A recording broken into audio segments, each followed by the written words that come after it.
powered by Riverside FM.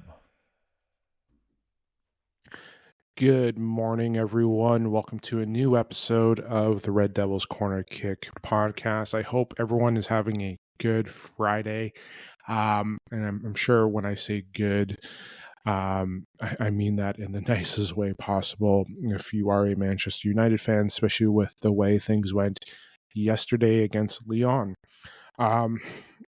Before we get into the match that was yesterday, don't forget to hit subscribe. Follow me on YouTube, Instagram, Twitter, as well as you can stream on Apple Podcasts and Spotify as well. And I'm slowly but surely, I do have the TikTok out as well. I haven't posted anything yet, but that should hopefully be coming soon with some posts. But let's just look at everything in a whole from yesterday. Most of this episode will be discussing what happened yesterday. Listen, it was a good match. I am not confident by what I just said. 2-2 against Lyon. Listen, I don't want to single out someone like the rest of it is, but yes, Onana is the topic of the game yesterday. Listen, like there were some other areas as well. Key like fouls given, certain defensive stances that we had. Listen, I don't want to be part of the bus that just goes out and just targets him. And yes, it may seem a little bit, but yes, in the end, overall from yesterday, yes, Onana was the person there. 2 goals that are savable but didn't. And when I saw that free kick yesterday that went in, part of me just was reminded of the Champions League's group stages last year. I think it was the first match that we played, and when we were playing, I think, was it Bayern? Bayern Munich. Just should be a simple save. And I don't know if it's just the way Onana was reading it. And I know I saw Casemiro's hand go up, thinking that there was going to be an offside call. I'm wondering the way Onana is positioning himself, thinking that his defense is going to make a move. Like when you looked at it there, the Lyon player, it looked like they missed it, but enough that they could have gotten a touch on it that could have affected the trajectory. But from what it looked like, there wasn't there. But there was still a possibility of still having them get a chance to touch the ball, and the way the bounce went in, and then we saw it. But again, I'm wondering if Onana is his position. 2, I'm wondering if he is thinking that his defenders are going to make a move as well. And when you kind of look at it, you do see the Lyon player just break through very easily, and you're not seeing, those who should be blocking and defending those types of balls are, not making a real stance. But it was a savable ball. If he had moved like 2 steps to his left, yes, he's saving that ball, and it's about position. The second goal, he made the save on the first one. I feel like it should have been trapped. The rebound that he let off that allowed the Lyon player there to score, to tie it up, it killed. In all fairness, they did to us what we did to them in the first half. We scored with seconds left in the first half. They scored with seconds left in the second half to tie it up. So it was a tale of 2 halves. We did it to them. They did it to us. And again, I know, like I mentioned in the last episode, how I liked the bickering, but realistically, in this matchup and everything, it was basically Onana talked and just didn't back it up. Don't get me wrong, he made some saves, but we're always going to look back at the goals. We're always going to look back at there. And it's not like these were like these goals that he couldn't save. These were goals that he could have, but it's just those mistakes that he's been doing. And yeah, again, he talked the talk. He talked the talk and couldn't walk. to say the least. And I don't want to there were other factors, to say the least. Like I mentioned, on that free kick, I didn't see anyone jump. I didn't see anyone make a play with the ball being there. Like sometimes defensive pieces aren't there to defend. And let's not pretend here that we've had issues with set pieces in other areas as well. Like we've had struggles. But yes, there have been times where Onana has been out of position, or we think that he's out of position because the way it bounced. And yes, he was going to dive to make it. And again, whether he's a step too slow or just a step behind, he just didn't get it there, and it made the bounce, and it went in. And I know everyone's going to focus on what he said the last couple of days. And don't get me wrong. I know last episode I was like, I'm okay with this as long as they back it up on the pitch. And unfortunately, yes, he didn't. Like he made key mistakes. And listen, overall, a tie away is good. A win is always better. So you have a tie going back to Old Trafford, where if we maintain the tie, we go into extras, we have a chance to win in extras or potentially on penalties. I don't want any of that. I want a straight in win in regulation, as do many United fans. And yes, Lyon now has the momentum because of what they did. They're continuing to talk. What I say to you, United players, do your standard procedure. Anything else, just shut up. Just don't do anything. Don't get baited. Don't do anything for the next match. Just shut up. Now, listen, I was happy with a lot of things. I was happy with the changes made in the second half. Højlund, I don't know what's going on with him. Listen, Dorgu made a great read in the first half. Højlund just, I don't know, panicked, rushed, could have had a goal. Somehow just, it's like me with a flop shot. Like you hit a perfect, like, let's say 300-yard drive. You're 100 yards away with a pitch, and you duffed it.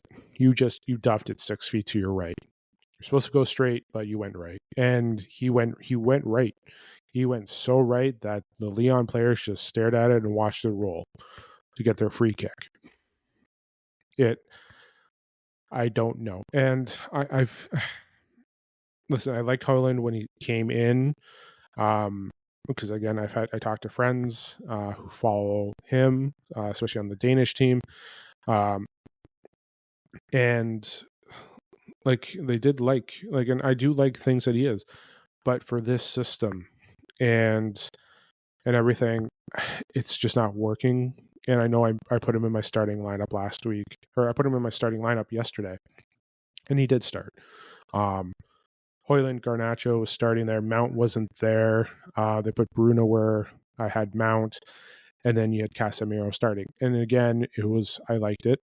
Man United had their opportunities to transition the balls, but again, just the struggles of Højlund and the struggles of Garnacho. Again, I know we talked about how calm he was in the City game and how he's a massive improvement compared to Nottingham Forest. Again, just the struggles and trying to manage his footwork, trying to get things going. But again, it didn't seem like he can get anything going.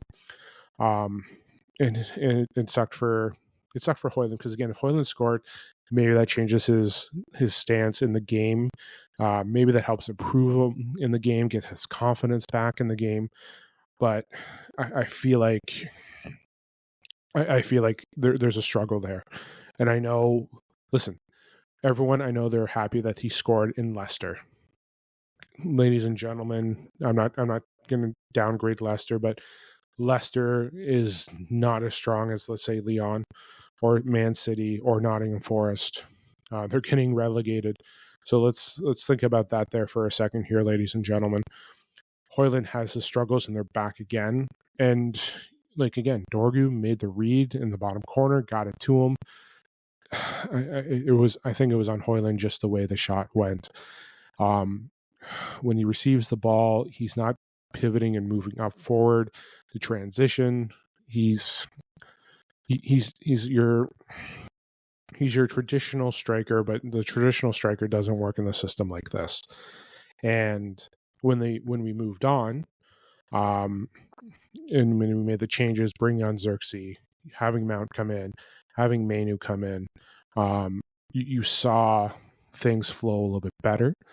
Listen, Xerxes, I wish Xerxes could play like a 9.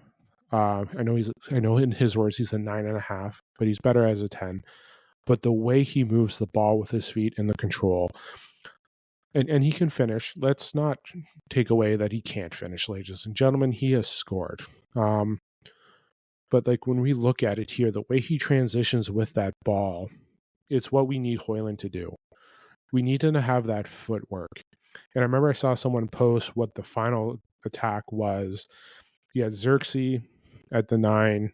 You had Mainu, Mount as your 10s, Bruno with Casemiro in the middle, and you still had your remaining starting wingers out on the outside, and Dorgu and Delo. Listen, that worked. That worked to us getting a goal. And then going back, obviously, with like a minute or so left, we let in that type of goal. And listen, I'm going to give a little, not going to give hate, sorry. I'm going to give a little, knock towards our defense on that final moment. You gave Lyon that opportunity to get that shot off. As much as Onana gave away the rebound and got them the score, our defense in pivotal moments, and this is like dealing with Ten Hag again last year, you're up, final moments, you just crap the damn bed. And that's what it was. They gave the opportunity to give the shot off. In moments there was a giveaway, a free kick, but again, you're given the opportunity to get a shot off, and our defenders were so boxed in and so close together that you're allowing them to just go, and you're chasing the ball. You're not manning up and trying to cover off the spaces, and that's what got the shot off. It was basically when you see the shot off by the Lyon player, it was like parting of the sea. You had a perfect line down the middle right at Onana. It's just they capitalized on Onana's mistake. And yes, Matic is going to live for that for days. That's now on Onana's head. It's there. But the game, again, it was stressful. Again, seeing the free kick, I was happy with the rebound. Shout out to Lenny Euro getting his first goal. And again, we needed it. We did. Going back to Old Trafford would have been worse. But in my opinion, it was a good game. Bright spots for me, depending on how you see it. Mainu coming in, helping out, getting towards that second goal. Mount coming in.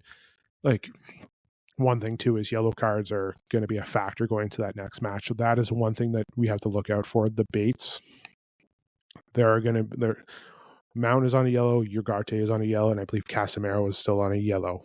So we that's a struggle right there to take at least right now, and Delo as well as well as on a yellow. So that game next week can be a little concerning. But to look at this in a way, like again, the bright spots: Mainu coming in, helping out with contributing to that second goal. Mount coming in, and yes, I know there's that little skirmish and everything, but I'm not taking this as cockiness. I'm taking this as the energy that he brought and the physicality that he brought in that little spot. And yes, there was that little spot where you saw us and Lyon getting a little physical. That right there is what Manchester United is missing. The attitude and what we saw. Mount brought that, and I felt like that kind of helped with the way the game went. You saw that. Xerxes coming in for Højlund. Xerxes getting the header, a beautiful chip from Bruno. Was great. And again, Bruno has been the bright spot of the season. Let's not take that away from him. I think he's on 32 goal contributions this season in all competition. 16 goals, 16 assists. He's been incredible, ladies and gentlemen. And listen, without him, yes, we'd be in a lot worse positions as well. But Dorgu, depending on when you're watching, he had a fight on that left side. He made some great things. He had some lost battles on that left side. But overall, for a 20-year-old, for what he was doing, I think he was fine. I do. And when I say fine, I mean that in a good way. Like he did his job on that left side. Could have got an assist if Hoyland could have finished, but unfortunately, he did some good things. He did some bad things, but I think Hoyland was perfectly fine out. Not Hoyland. Dorgu was perfectly fine out on that left side. So I'm happy with that. So, growing pains is always going to be there with the matchup. So, but I was happy with it. And again, yeah, those were my 4 bright spots. Like the way they played, they were all bright spots. They were all keys and, turning around the second half. Yes, it's my, I am going to announce my 3 players of the match. Because they were there. They were great. No, it's not Andre Onana as one of them, ladies and gentlemen. Just, yeah. I think everyone understood that it's not there. Obviously, Bruno was the man of the match yesterday. But my 3 players of the match, again, Xerxes, Euro, and Bruno. Listen, Xerxes coming on, playing the way he did, the way he moves the ball. You saw the momentum that came over from the City game. Again, the way he has the energy and the way he plays, the way he moves the ball. Again, I like his footwork, and it goes well. It's just because, again, there was one point there he just had open space, and you just see him look around as his vision to try to make the right plays, the right moves. And that's what I'm leaning towards when I'm saying with Hoyland. That's what Hoyland needs to do. And like Xerxes just makes it look a lot easier with the footwork. But yeah, but those, like, again, Xerxes was great. Euro was great as well. Just him out on that left side at left D is just incredible. And like him at left back, like left center back, like the way he played in the back 3. Yes, it was great. It was like he is great. He is living up to what we brought him in for last summer. And it's a shame that Ten Hag never got to use him. That's my only one thing that sucked about the previous regime. Ten Hag never got to use Lenny York. Sorry about that. I had to cough there for a second, but yeah, and again, it's a shame that Lenny Euro wasn't used under Ten Hag. I wonder what could have been, but that's the past. But yes, Euro has been incredible in that back 3, and I think Amram has been really happy with that as well. When you have when you have Euro and Maz in the back, and I know for those Mazraoui, when you look at those back 3, or actually just those back 2, the lid is great, and hopefully he's healthy and ready to go for next week's game. The fact that those 2 are getting comfortable moving the ball up and taking it out from the back makes things better for the transition of the ball. And we've seen that the last couple games. We're seeing the confidence of moving the ball, which is great. And that's what's making everything better for us as well. So I'm happy with that. And listen, if anything happened to Delo, you can have Maz move to the right wing back, and you can have him start doing the same thing as well. So, excuse me, and we'll see. But listen, Maz, Euro in the back 3, like they've been key, especially with transitioning up with the ball. Lastly, Bruno as my 3rd man of the match.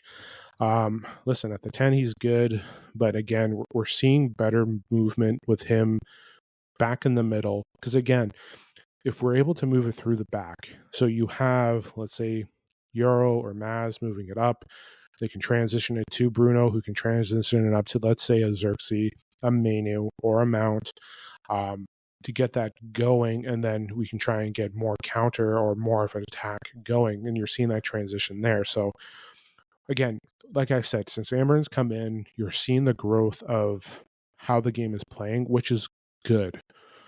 Which is good. And I know there's going to be United fans who are like, oh, we're just satisfied with growth.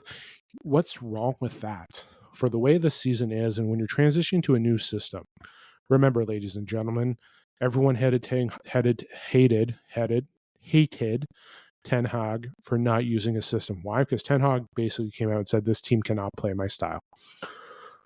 Basically giving it up. Amram is not going to give that up. He's going to make them play the 3-4-3, which I am okay with. He did it since day one, and you're seeing now the results. They may not be the results that you are, but let's remember here, folks. Last Tuesday, we played against I believe it's the number one goalie in the league. We're playing against one of the best defenses in the league. They're third in the league for a reason, for how well they're playing.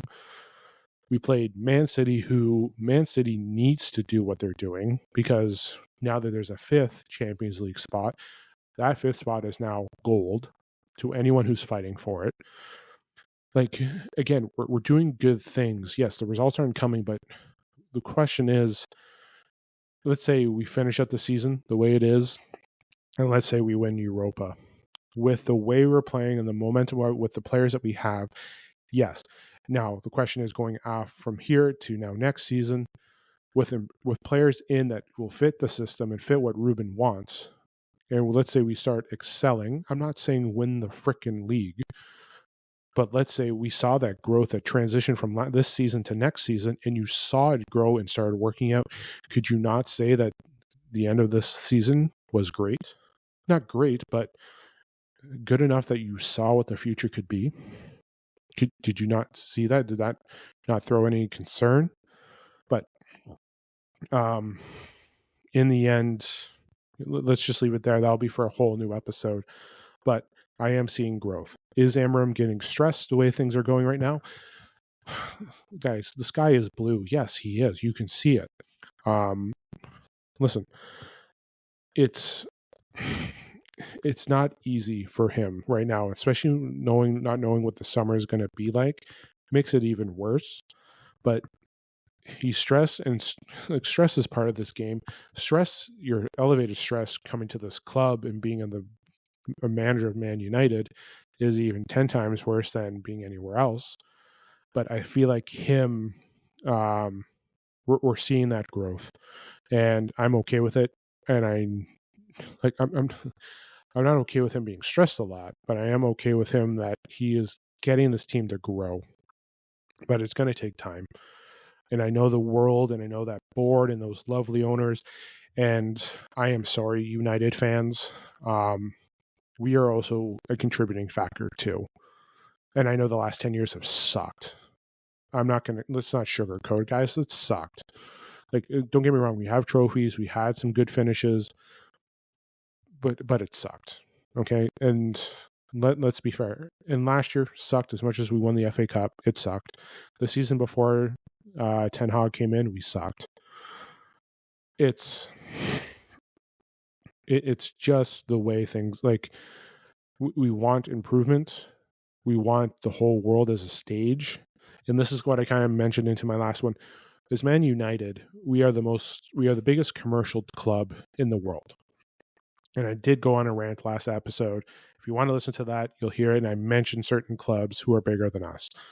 But yes, commercially wise, we are the biggest club, which that means commercially wise, they expect bigger things because of the product that they're marketing of us. So it is what it is, and that can cause stress on a player. It can cause stress on a manager. It can cause stress on an ownership, but it's the ownership that we have. Yes, Jim Radcliffe is part of the problem. Sorry, I need to take a drink of water here for a second, guys.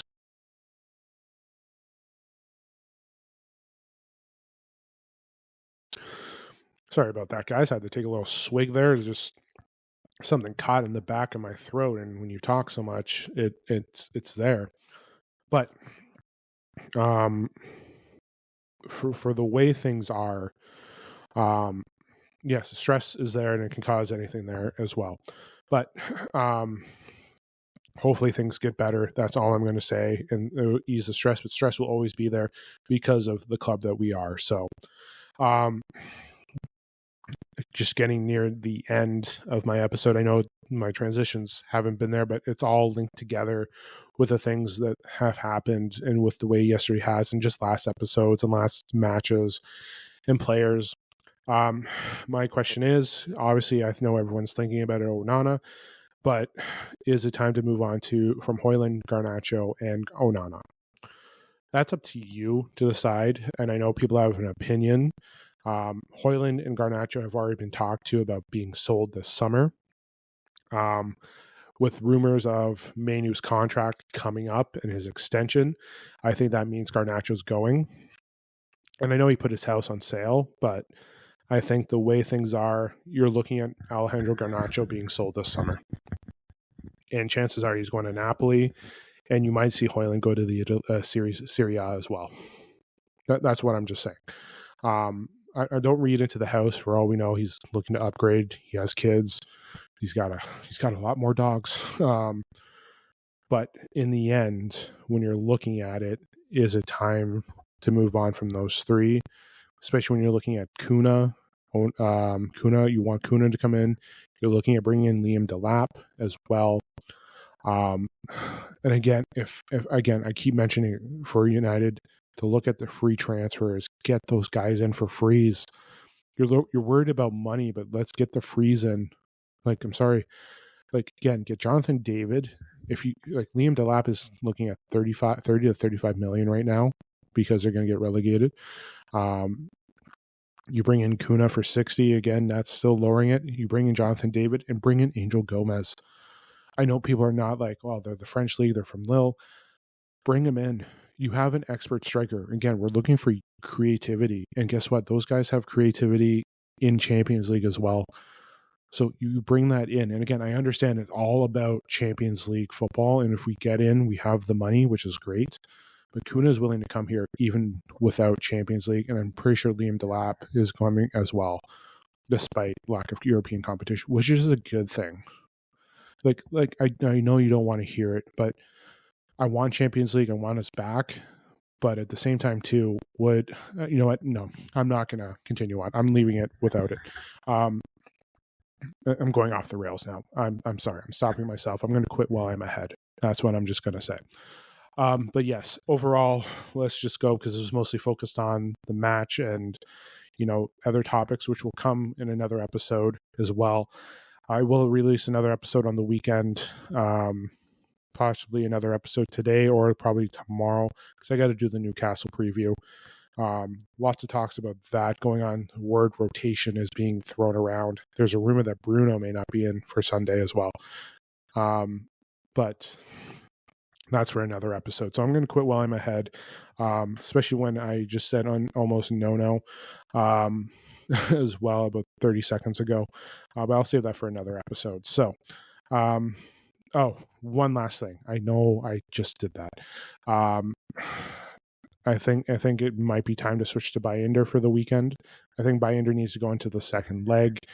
I know some people were wondering if Bayender should have started yesterday, but I think Bayender going in next week as well should go in. And I know that's going to ruin confidence for Onana, but listen, it is what it is. But I think Bayender needs to make the switch, and he needs to get the reps in against Newcastle this weekend and then carry it over to next week. That's what I'm saying. We have to focus, and we're on the pressure here, and it also depends on how you look at it too. But I will be doing another episode. I'll be doing another preview episode against Lyon next week too. So keep an eye on that as well. So, all right, that's it for today. I hope you enjoyed it. I definitely feel like more of a rant than any other episode, but that's mostly podcasting there for you when it comes to being a fan of a club like this. Have yourself a good Friday. Have yourself a good weekend as well.